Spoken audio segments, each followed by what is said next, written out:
Mẹ mà hào đó màn bra pakora thong bạch xe. Cô nó cắn là không ngập.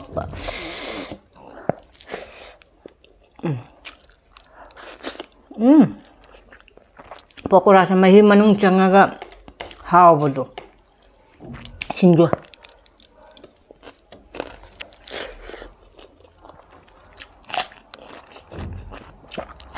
Pakora ina thongage aina mangal sigane alu ga khara phut lage mahi gine. Beson je thit le ba.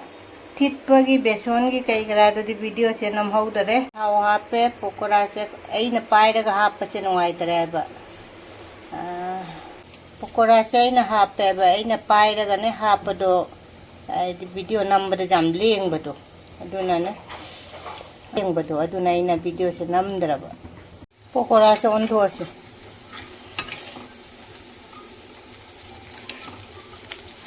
Này phone này dần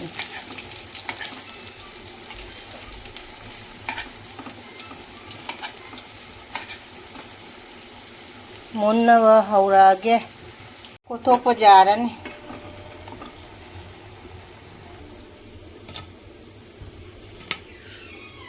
khi bấm hầu với đi cô thô amu hầu ra kia ham vào hầu với cái cô thô amu hầu ra kia mà thằng cái bora thì cô thô cô già đó nè pakora ki bora si di hau lo pian ni siga di jaroi khang che to pa chindoke ga ne siga thong ani ai di mahi do ma du ka hapa jaroi thong na bai se dal chini laure tejpatta do na kupi singatanga aina video nam minai na ma video se namam dare ai se longa ne tejpatta ga na kupi ga singani na ngau je thok tong na be na pakora gi mahi gi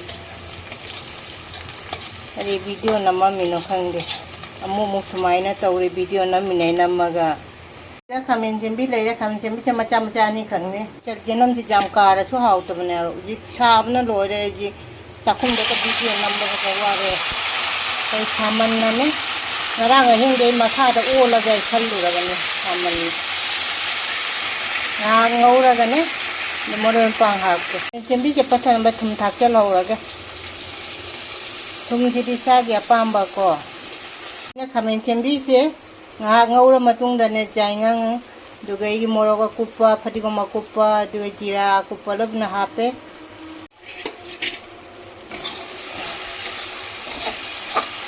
aja ngaura ge duga sok tok thalla ge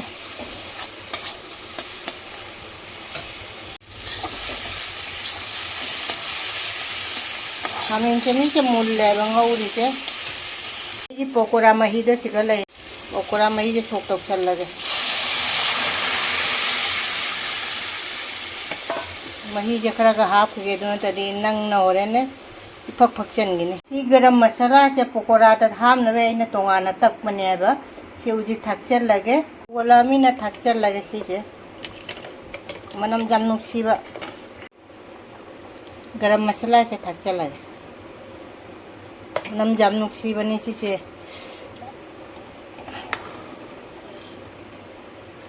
ngah le pakora se mo hap chal ne pakora se mo haw engana ba ki se si hap chal le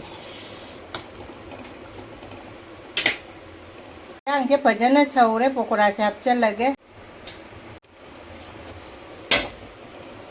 pakora se hap chal lage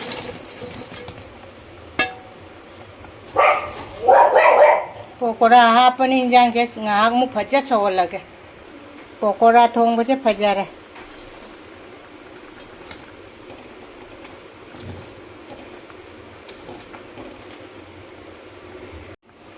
aina pakora se mai muthale ba duga ne phatigom je thakchal le ba adu pakora se mahi je nangjan gra di oren ne chi na chakcha do mina ne adu na muthale loire pakora thongba mayam hawda manbra comment tawbiramo pakora thongba pakora se aina chiga puthoe asina mahi siga leire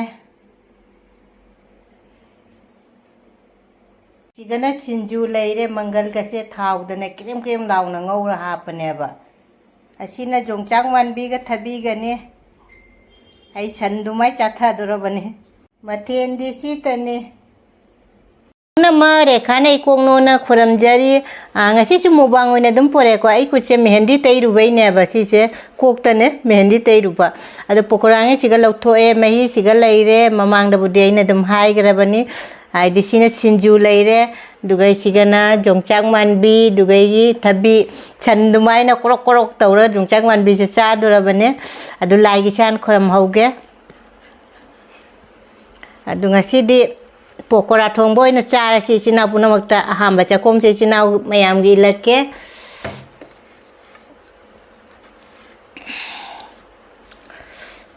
pakora hapa singju ka hapa ga ahamba chakom se china mayam gi china punamak kini ko ado ising antak ki ge ising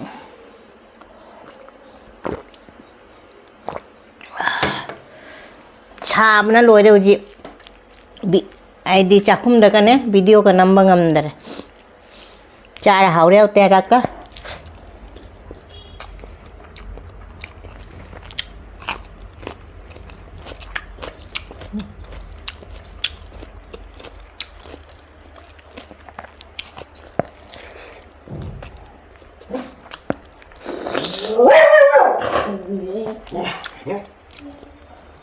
makan na khungak pa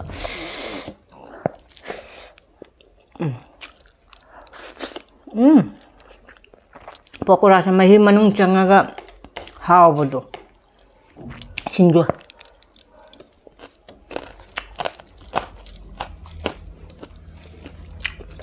hawe pakora song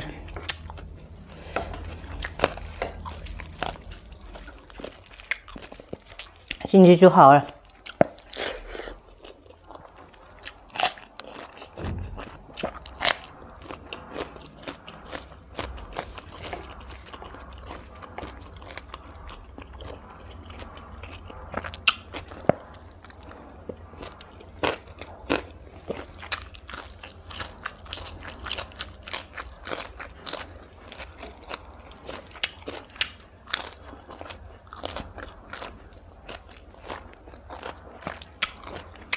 yongchak manbi do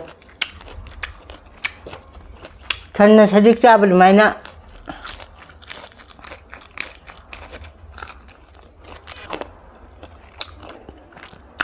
ko nang jam lam hele ko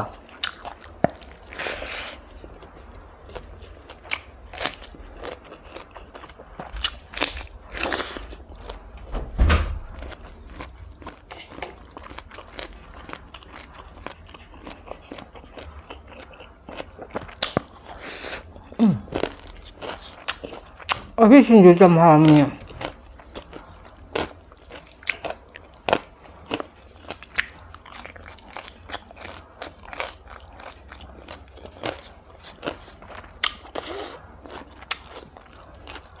Pakora se, pura ya ba, mau kacara.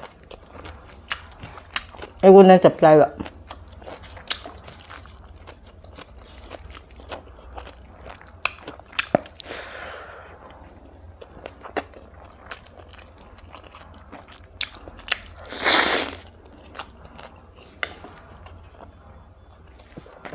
Khoa trên lửa ra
yongchak manbi siya walan darap na yung okang tatpa ko ng halak pa.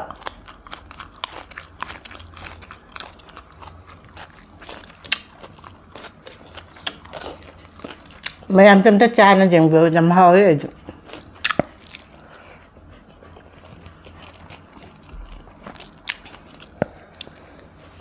Ngasi siya.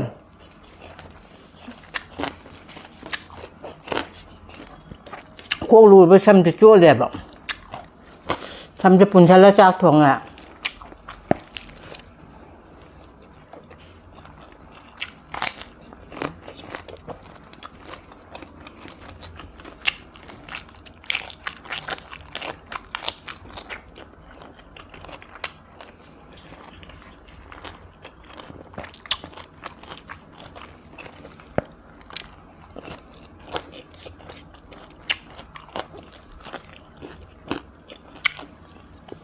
Yongchak leo vậy.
Singju siya dumapcha lang.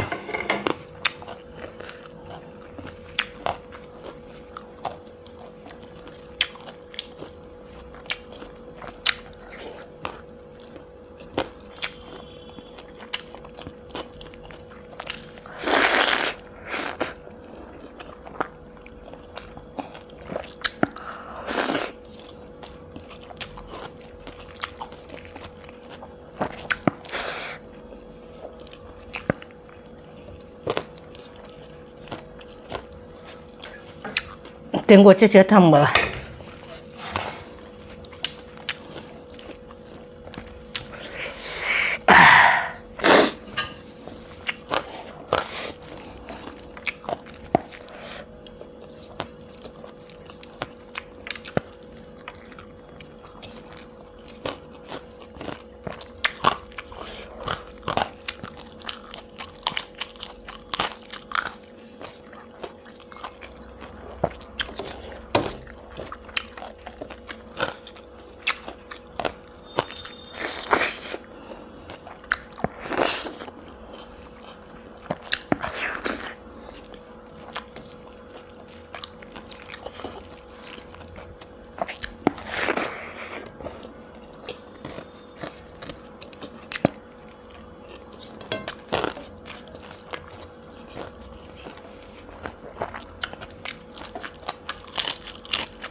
망나 잘했다. 펜타라 먹고 이제 따라래는 펜타다 봐.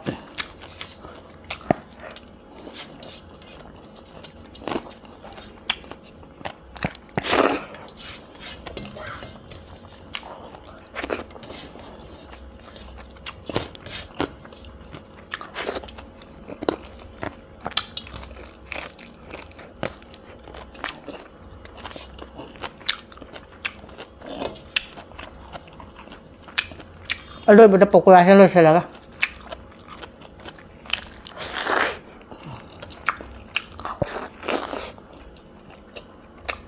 Bagong bumay siyang hawak.